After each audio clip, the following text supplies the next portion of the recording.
আসসালামু আলাইকুম বন্ধুরা, এটা হলো আমাদের গ্রামের সরষে ক্ষেত দেখতে পাচ্ছেন। অনেক সরিষা বোনা হয়েছে, চারিদিকে সরিষা, শুধু সরিষা।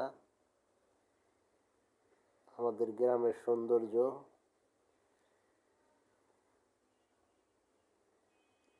আমি এই সরষে ক্ষেতের মাঝে দিয়ে হাঁটতেছি, আপনাদের দেখাচ্ছি। চারিদিকে শুধু সরিষা আর সরিষা। এটাই হলো আমাদের অপরূপ গ্রাম।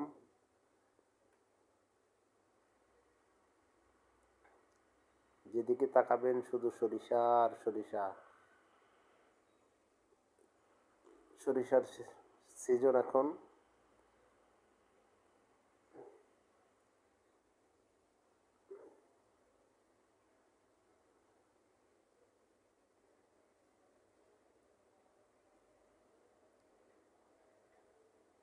সারা মাঠ ভরা সরিষা।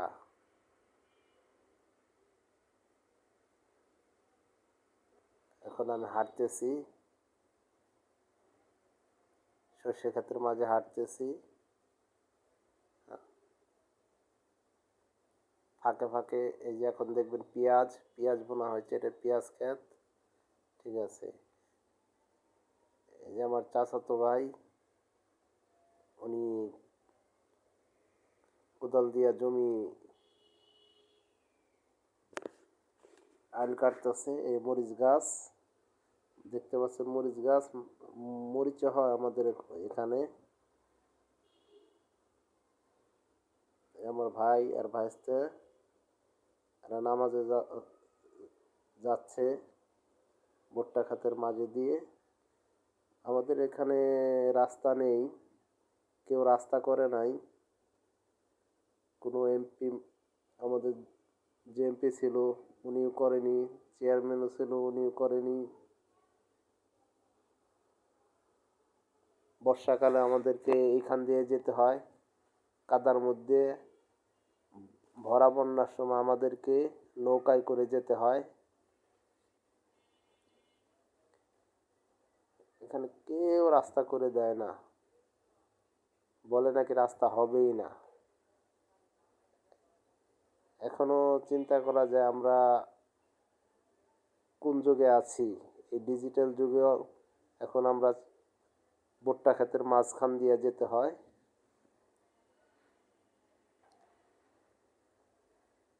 জানি না কবে রাস্তা হবে, কে করে দেবে, কোন সরকার করে দেবে তাও জানি না। আদৌ কি রাস্তা হবে কি হবে না।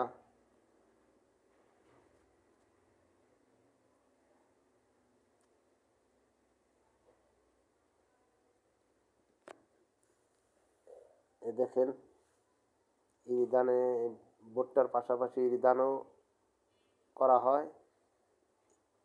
সেচ দেওয়া হচ্ছে ইরি ধানে। এক পাশে ভুট্টা ক্ষেত, আর এক পাশে ইরি ধান।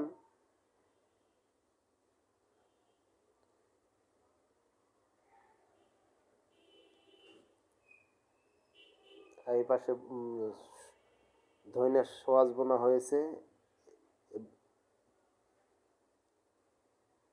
এই যে আমি হাঁটতেছি, এই যে ফুলকপিও দেখা যাচ্ছে। ফুলকপি বোনা হয়েছে, মানে 12 ফসল তৈরি করা হয়, যে যেটা বুনে।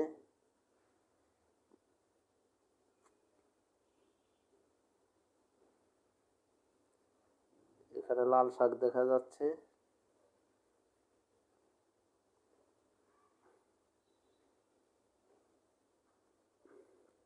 অপরূপ সুন্দর, আমাদের গ্রামটা অনেক সুন্দর। শুধু রাস্তা নেই। এ যুগেও এসে আমরা রাস্তা পাইনি।